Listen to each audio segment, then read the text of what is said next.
আর এবার নজর রাখবো কোলাঘাটের দিকে। কোলাঘাট, সেখানে ব্যবসায়ীকে অপহরণের চেষ্টা করা হয়। একেবারে ফিল্মি কায়দায় দুষ্কৃতীদের গাড়ি ধাওয়া করে পুলিশ। কোলাঘাটের বর্দাবারে সেখানে ব্যবসায়ীকে নিয়ে দুষ্কৃতীদের চম্পট। আর যে ছবি এই মুহূর্তে আপনাদেরকে দেখাচ্ছি, দেখুন অপহরণের সেই সময়ের ছবি, যখন প্রাণ বাঁচাতে চলন্ত গাড়ি থেকে ঝাঁপ দেন সেই ব্যবসায়ী।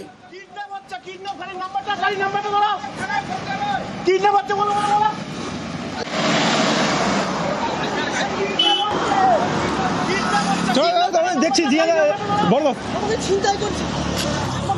চলো তোমার বর্দাবাদ থেকে আমি আসতেছি। আপনার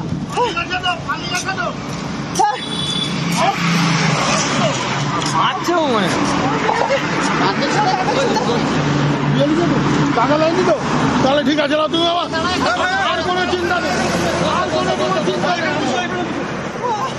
কোলাঘাটের বড়দাবারে সেখানে ব্যবসায়ীকে নিয়ে দুষ্কৃতীদের চম্পট। প্রাণ বাঁচাতে চলন্ত গাড়ি থেকে ঝাঁপ দেন সেই ব্যবসায়ী। যে ছবি আপনারা দেখছেন, ব্যবসায়ীকে উদ্ধার করে কোলাঘাট থানা টহলরত পুলিশ।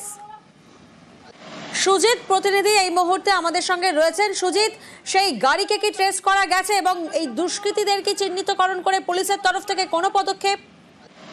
দেখো, পুলিশের তারায় গাড়ি নিয়ে তারা চম্পট দেয়, কিন্তু গাড়িটি এবং সেই গাড়ির চালককে আটক করেছে পুলিশ। কিন্তু যে মূল দুষ্কৃতীরা তারা কিন্তু গাড়ি ছেড়ে পালিয়ে গেছে। কিন্তু যে ঘটনা, সেটা একেবারে দেখে মানুষজন চমকে গিয়েছেন। কারণ এভাবে প্রকাশ্য রাস্তা মানে দেশের রাস্তা নয়, খড়গপুর এবং এই যে হাওড়ার যে জাতীয় সড়ক, সেই জাতীয় সড়কে একেবারে বলা যায় ব্যবসায়ী 3 লক্ষ টাকা তার কাছে ছিল, তাকে তার গাড়ি আটকে তার গাড়ি থেকে তাকে তুলে নিয়ে নিজেদের গাড়িতে চম্পট দিচ্ছিল।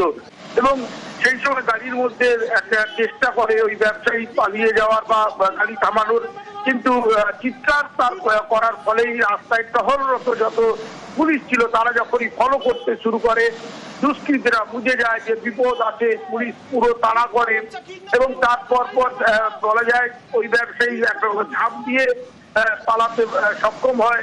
এবং তারপরে সেই সময় যে ছবি দেখবে, উৎকণ্ঠা নিয়ে একেবারে মৃত্যু মুখ থেকে যেন তিনি ফিরে এসছেন, এমন ভাবে তিনি অসুস্থ হয়ে পড়েছেন। এবং বর্তমানের ওই ব্যবসায়ী বাসিন্দা, তাকে উদ্ধার করে চিকিৎসা করা হচ্ছে। এবং দুষ্কৃতীদের খোঁজে কোলাঘাট থানার পুলিশ, পূর্ব মেদিনীপুর জেলা পুলিশ, তারা কিন্তু খোঁজ শুরু করেছে, তল্লাশি শুরু করেছে।